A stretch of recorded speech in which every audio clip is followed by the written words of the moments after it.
Welcome to our show. Join us as we escape the 9 to 5 and begin our journey as entrepreneurs. Hi, I'm Josiah and this is Kelly Nagel, and we're entrepreneurs in the last frontier, the great state of Alaska.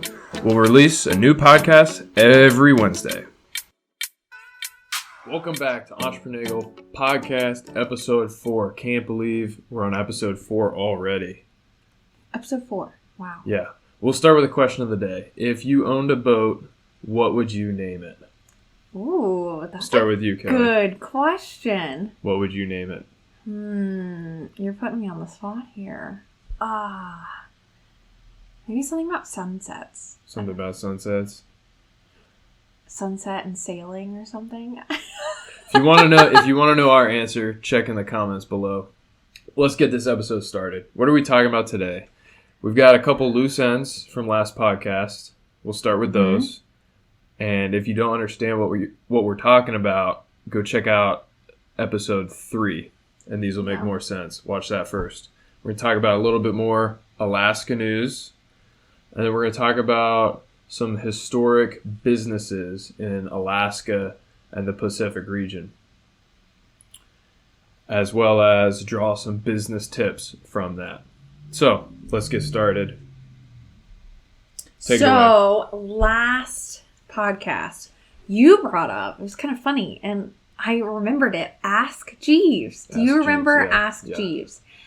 That was pretty funny. So it's now become ask.com, and you can go check it out. But it was founded in 1996. 96, okay. Yeah, that sounds about accurate. I wonder where Google... Probably Google was just about that time frame. When Google was founded? Probably around that time frame, too. Computers were big. And if you're not sure what the heck Ask Jeeves or Ask.com is, they did like a question-based site. So it was like a question-answer type of e-business focus. Kind of like what you do with Google. Like, where is the most up-to-date whatever? Where can I buy the most up-to-date phone, computer, laptop, anything along those lines? Where's the coolest restaurant? What's the most popular place to eat? So just a slightly different version of Google. Okay. I'm not sure how... Now, Google's obviously more recently become more location-based. Like, you can just type in, where's the coolest restaurant in Anchorage?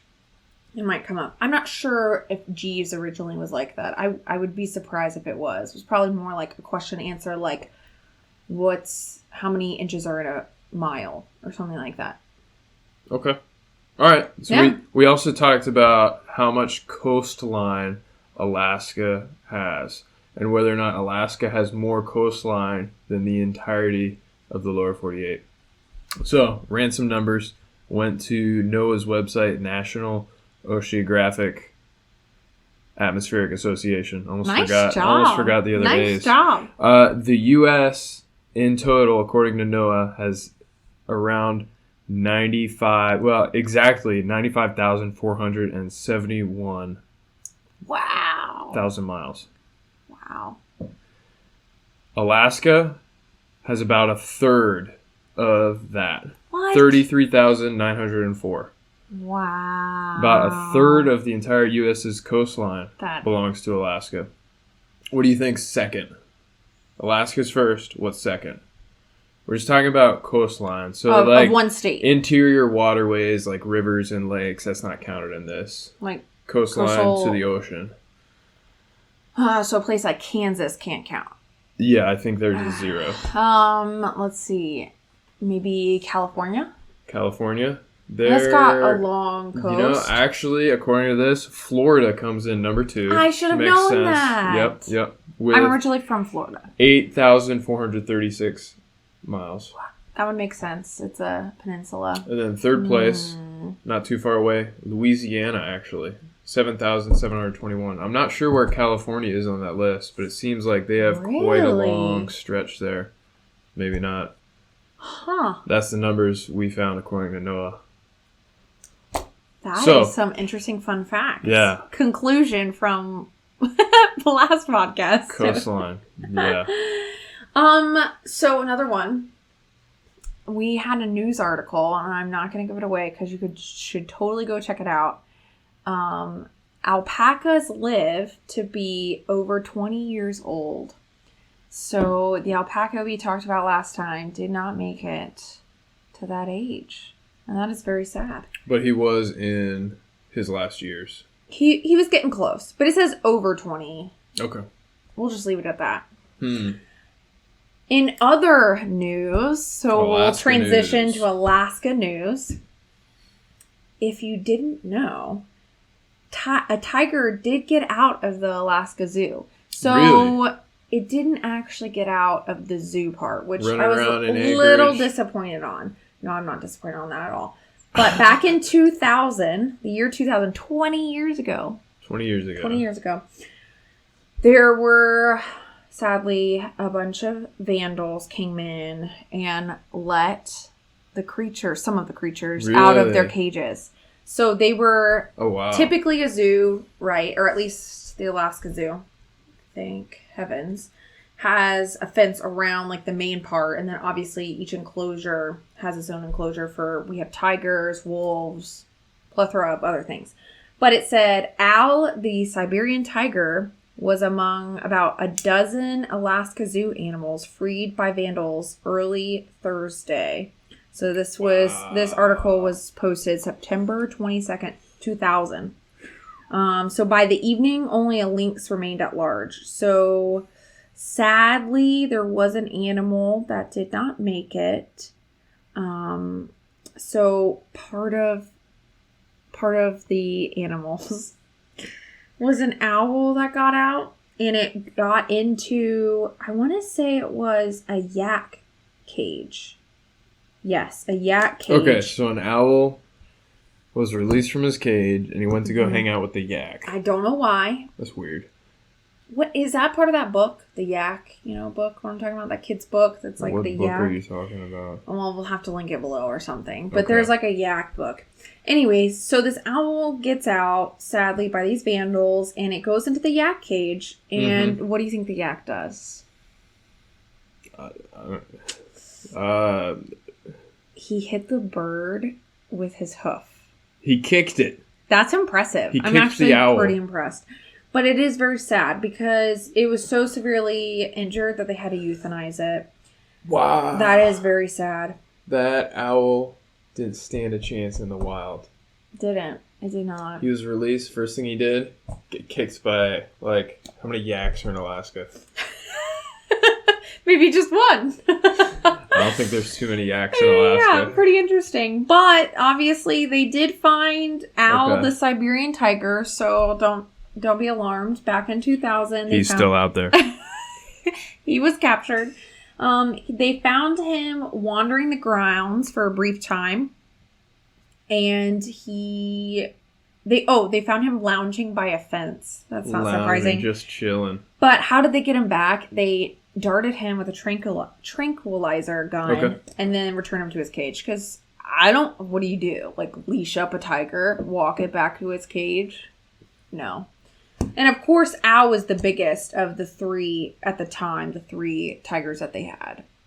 Okay. So of course the biggest one got out, right? I heard, and correct me if I'm wrong, I heard that the vandals were a group of penguins. No. Comment below if you know that reference. Oh, yikes. Okay. That would be a fun one.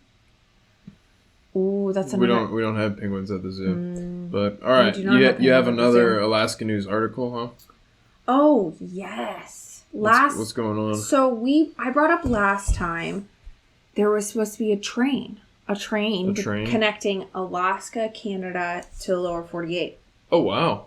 Yeah. So it's pretty exciting. So I looked up this stuff. So I'll actually talk about the first one that came up. Back in 2019. Okay. This is from Must Read Alaska. It's a local news press. Anywho, the Alaska Railroad pinned a contract. So they signed a contract with the Alaska to Alberta Railway Development Corporation. So they signed a master agreement to build a 1,500-mile connection between the Alaska Railroad, abbreviation ARR, and Canadian railroads that serve the lower 48. So currently, not surprising, there's a train between the lower 48 and Canada. But now they're going to put in a 1,500-mile track to connect that to Alaska. So that'd be exciting. So this was back in 2019. Okay. Specifically back June 2019. So just, what is that, just over a year ago? So they signed the agreement in 2019.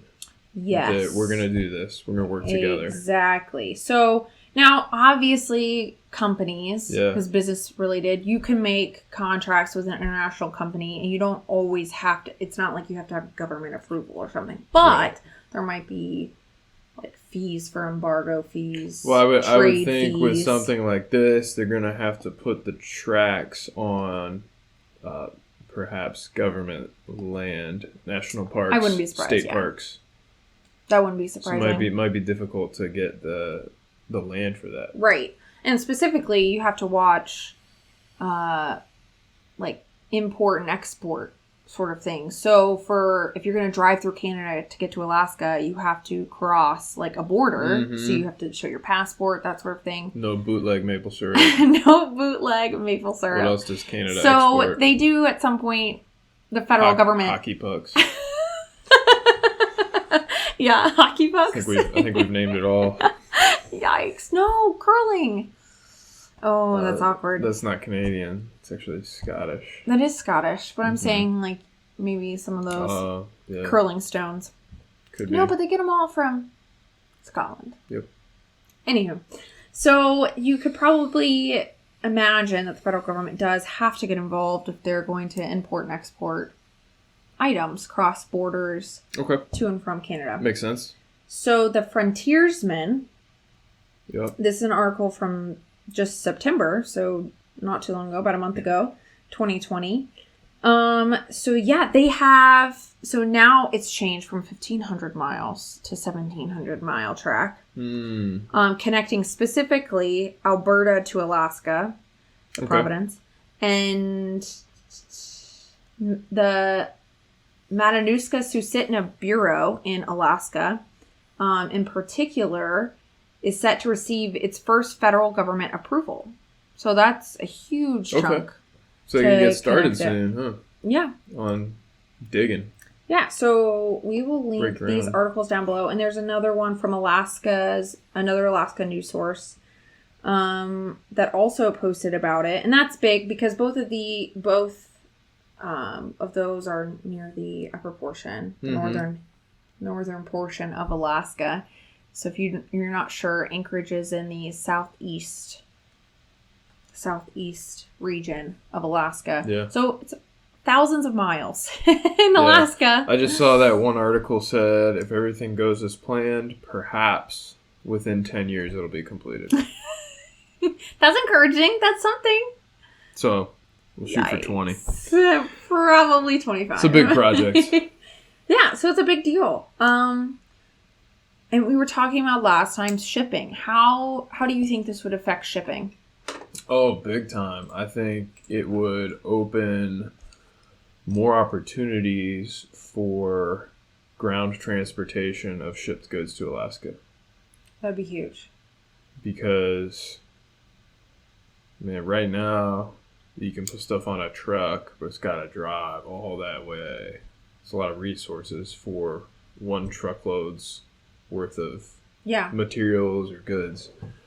But if you fill a train up with the equivalent of hundreds of trucks, shoot a couple of those trains per day, way less employees, etc. That should be good.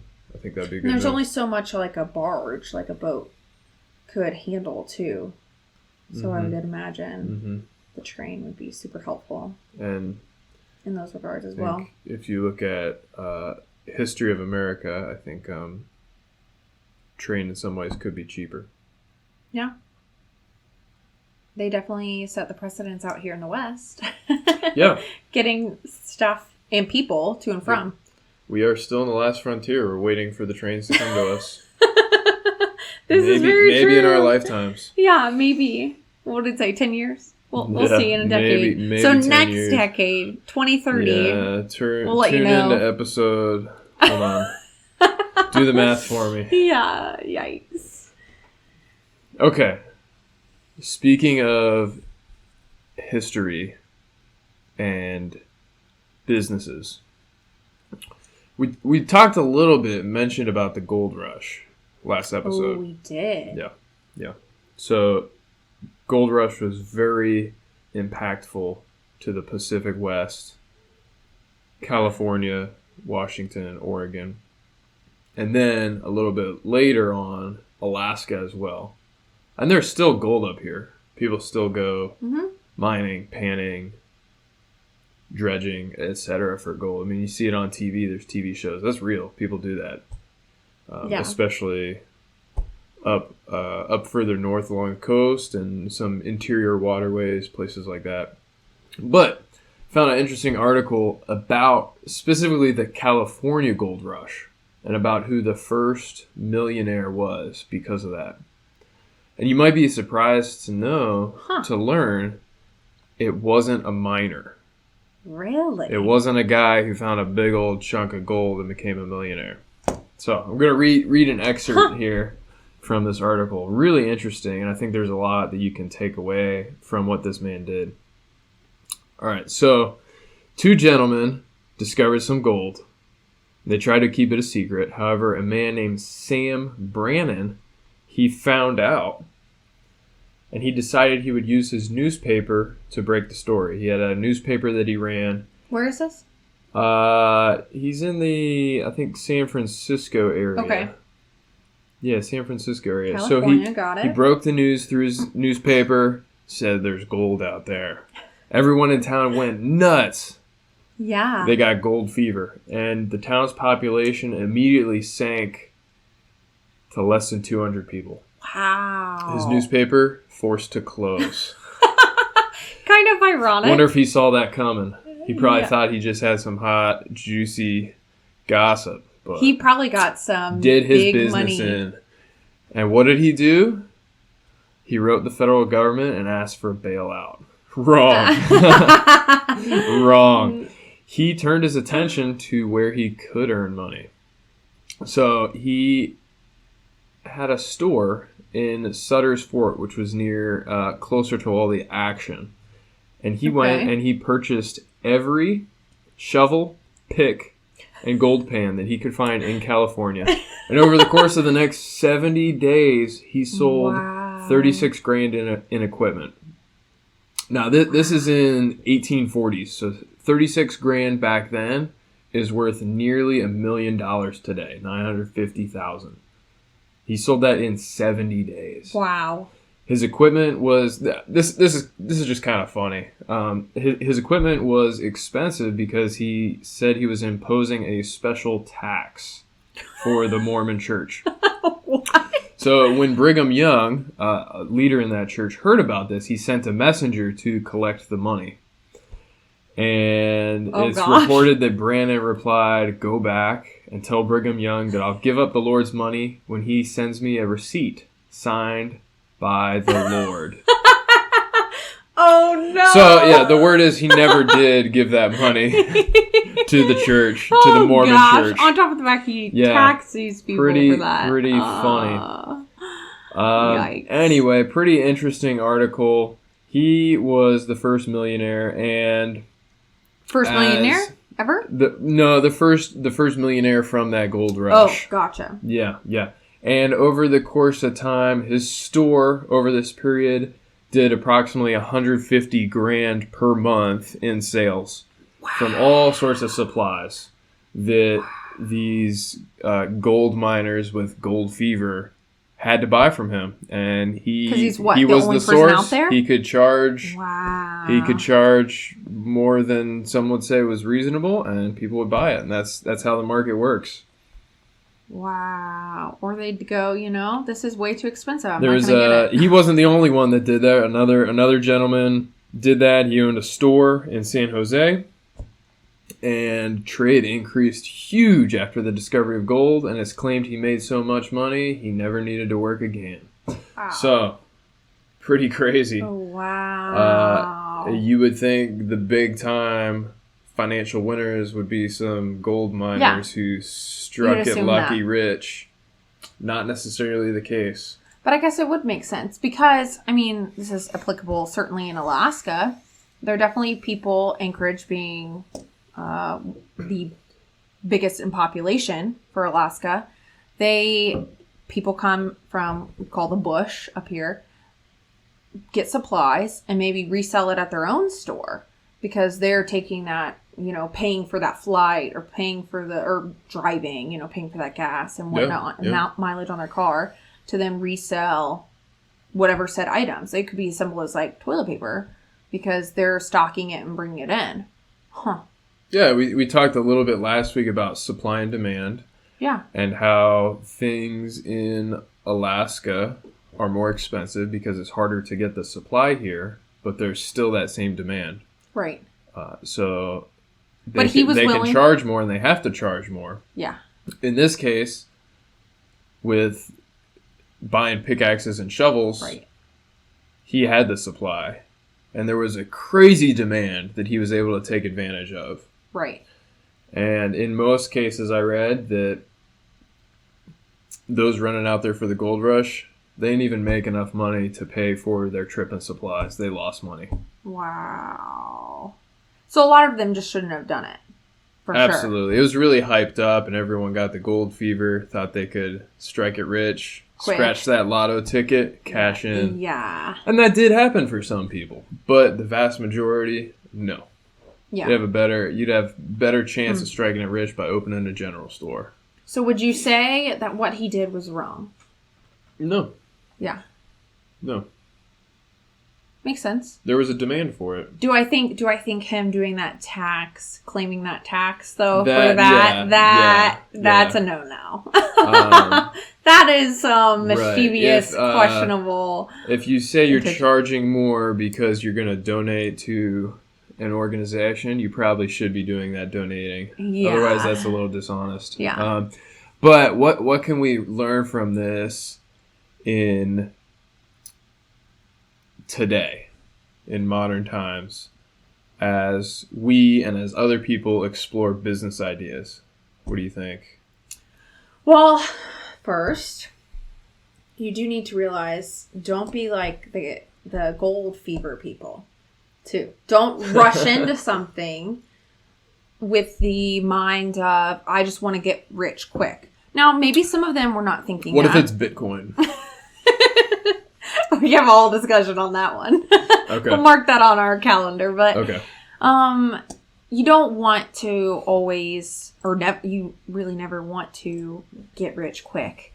That's not necessarily, it's not true. It rarely happens if it does happen. Mm-hmm. And I don't know if it always ends up working out. Like, for what you just said, several of the people, or many of the people, actually spent money that they didn't have, or maybe overspent, and just didn't make money. They didn't make money at all. Okay. That revenue profit expenses margin that you talked about last time. So maybe drawing that out a little. Be careful of get-rich-quick schemes. Yes. Maybe be careful of MLM. Some MLM. I think there's some good ones. I think you need to be careful of any type of MLM. Yeah. Some might be. Some are probably good, but sure. Anything that tells you will earn more money by getting more people to sign up to do what you're doing. But mostly the idea that it's just so easy. It's so easy to make money. You just show up.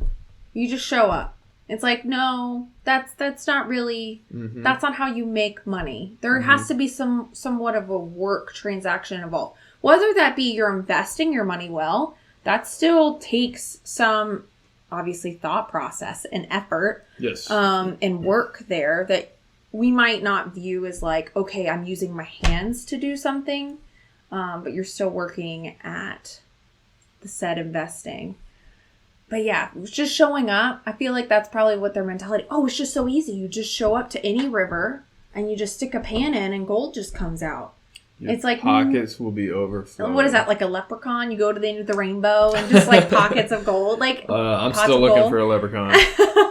Like no, I think that would be huge for people to draw on. I think too many, even nowadays, like even here, I'm sure on YouTube and even some podcasts. I'm not saying they're all bad, and I'm not saying business ones are bad, right. But don't get sucked into the like so easy.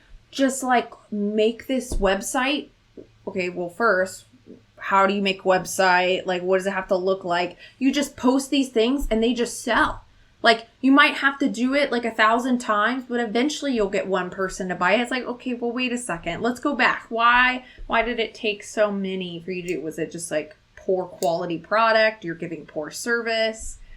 No, you won't have a reasonable price, that sort of thing. You can't just dive in and assume you're going to make money like that. Yeah, I think if you watch any kind of finance or business videos on YouTube, I've seen a lot of the passive income type of stuff. It's pretty popular right now. If you don't know what that is, it's kind of the idea that you can invest a little bit of time right now, create some passive income, and then you can sit back on the beach for the rest of your life. And there'll just be thousands of dollars pouring into your bank account every day, every month, every year, without any work needing to be done. Yeah, right. And definitely be careful with those schemes. There definitely are. I think maybe the definition of passive income is what maybe is misunderstood. I think people view it as passive income. I can fill out this form online and get started. Tomorrow I'll be making G's every hour. You got to put in some work at the front end. For sure. There are business models, investments that you could consider as passive income, but you got to have something to start with. Mm-hmm. Whether it's you invest a lot of time to create systems and a business, websites, etc., and then you reap the benefits for years. Yeah. Or you take a lot of your money and resources and invest in something. Perhaps you could say property investment is kind of like that. That's a good one.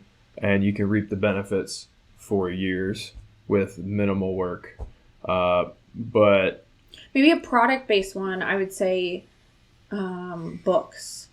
You could put a lot in the front end to write up a book and whatnot, and you could still be selling it for years and years and years to come.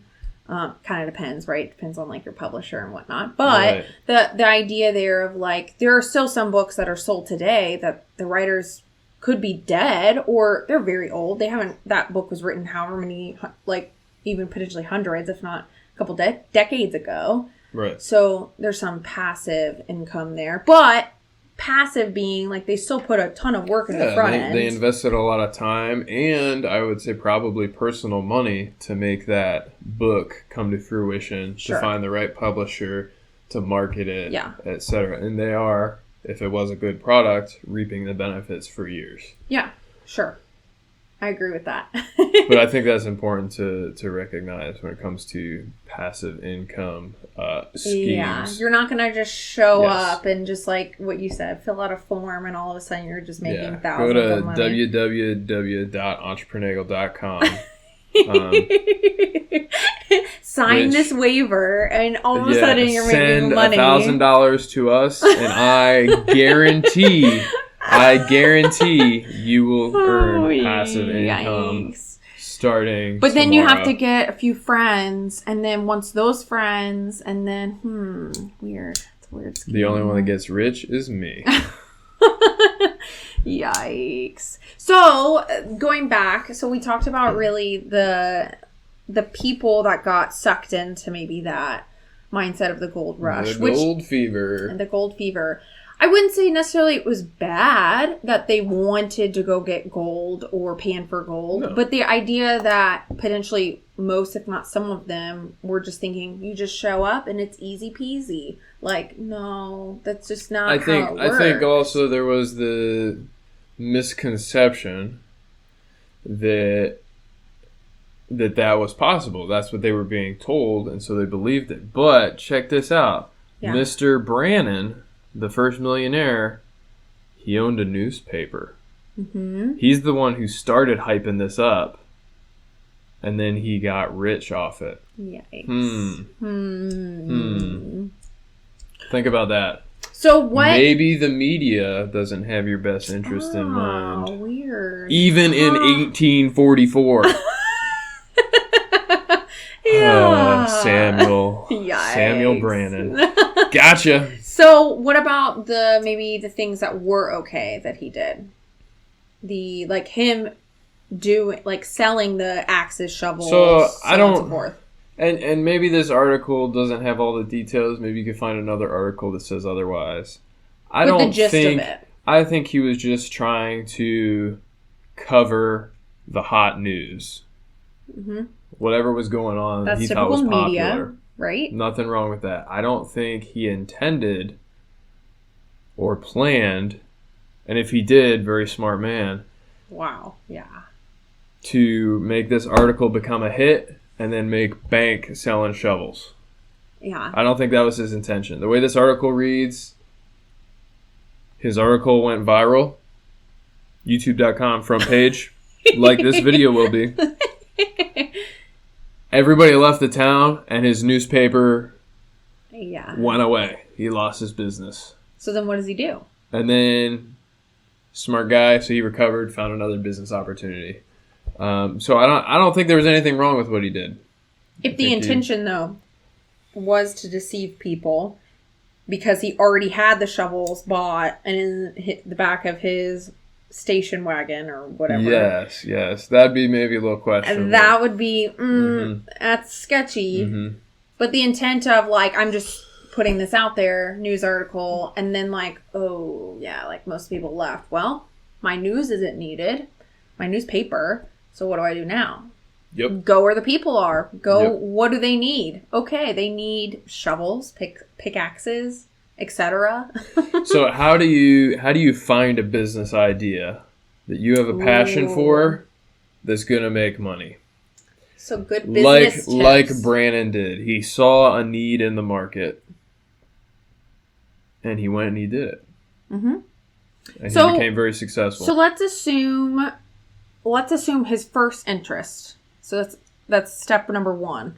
You can go based off your interest. His first business was writing news. Maybe that was his favorite thing. He liked to be in the know, or he was always the person in the know somehow because he liked to be in people's business, whatever, personal business. Could be. He liked to write. He liked to speak. So use your interests. We could say that's probably, I'm going to assume that was his first intention with the newspaper. That was he enjoyed it. That was his interest in what he wanted to do. Is there any other good examples?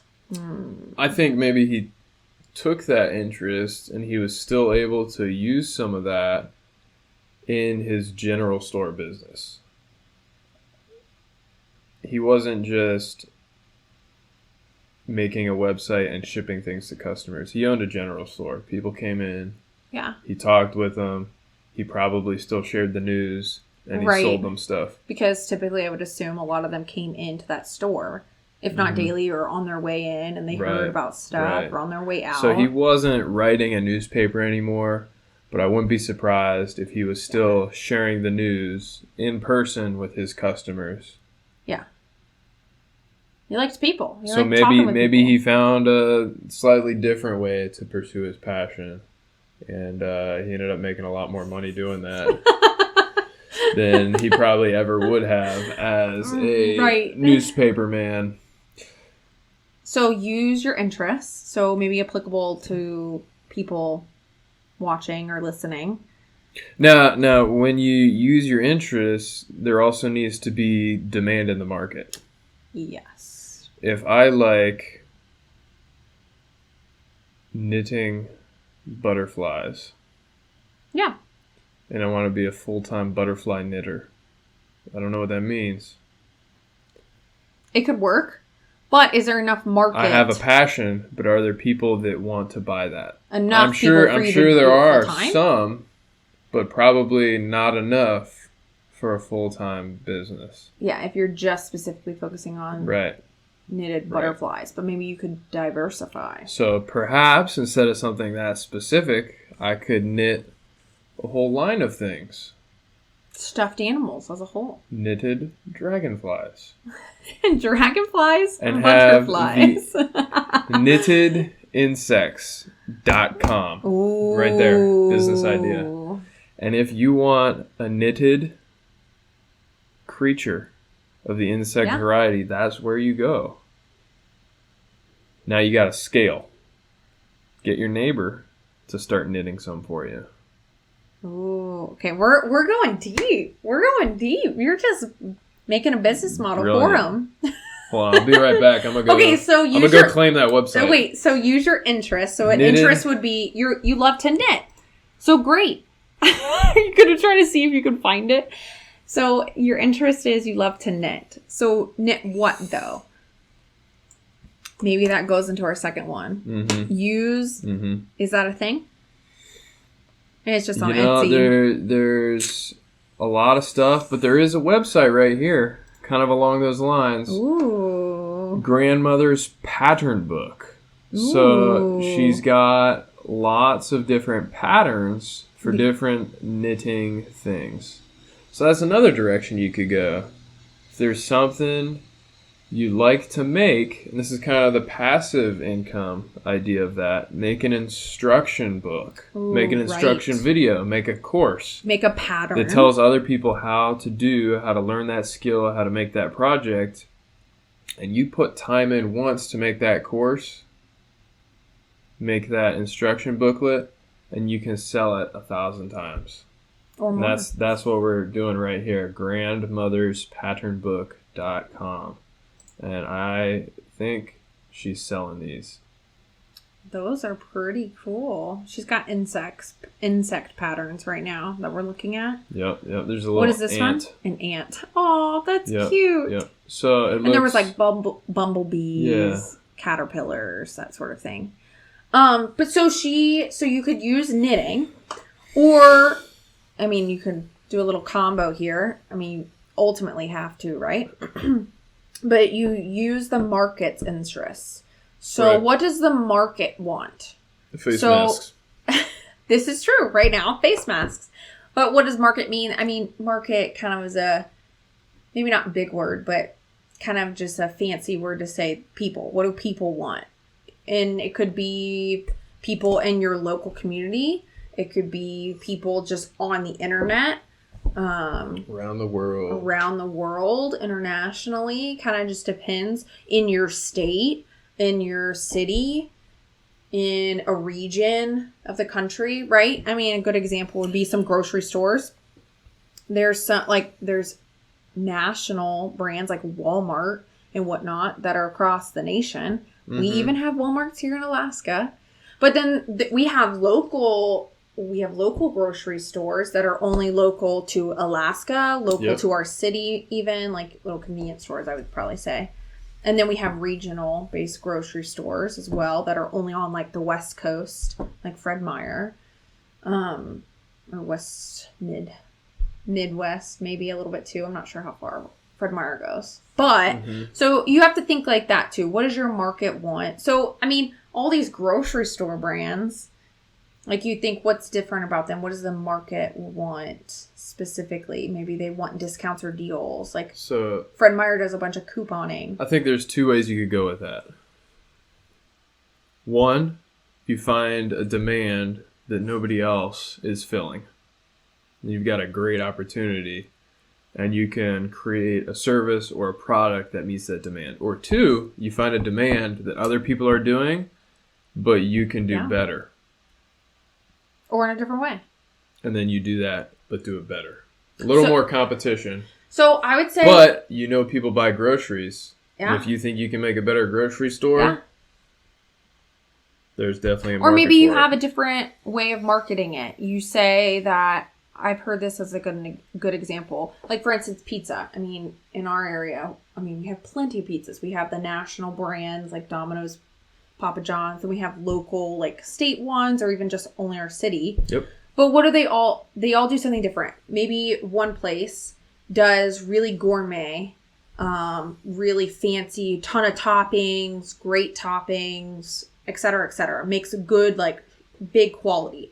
But you're going to have to wait a long time for that pizza. Mm-hmm. Or you're not guaranteed to even get it that night. Maybe they're overbooked.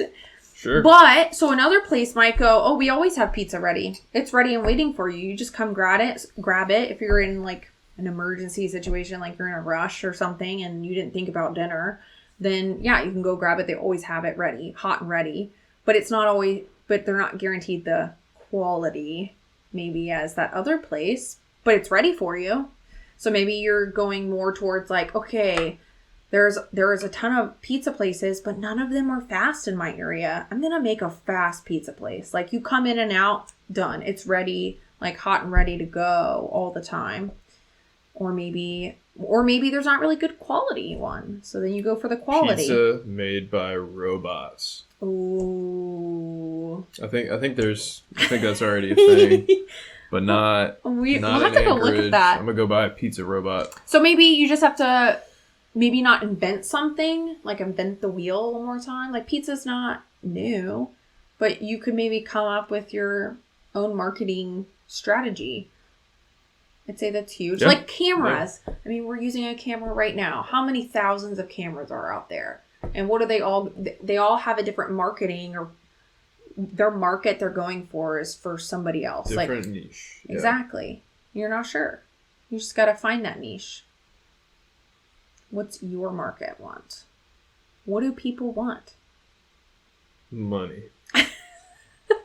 Okay, beyond that. We could print money. We could just print it. Yeah, I'm sure the FBI would love to hear that right now. Okay, so number 1 tip was use your interests to find an idea to start a business. So use your interests. Number 2 was use your market's interests. So people's interests. Maybe there's something missing in the market you're looking at. Fill that void. Yep. And what's the third one? Is to invent something, I guess. Yeah. But figure something out new or different. Create something new or different. And yeah, that could be creating maybe, it's going to be easier if you use your interests. Maybe there's something, a task you do every day that would be easier if there was this one little tool. Yeah. That would make it easier to knit ants. Very true. Invent that tool. Yeah, or you could offer something different, maybe a different style of tool. Like somebody already made this tool, but they didn't make it for left-handed people. So then you could make the tool for left-handed people. Millions. Like, it's huge. And then what? It could become passive income. Okay, yeah. There we go. No, I'm just joking. You always have to market something if you have a product, even a book. Sure. So maybe, right, you could look on the market right now. How many thousands of business books are there? How many thousands of, et cetera, are you looking at? How many thousands of services do you see that, maybe you're offering your tutoring services? Okay, are you going to specialize? What's missing in your market? Or maybe there's not really anything missing, but maybe you just do it in a new, different way.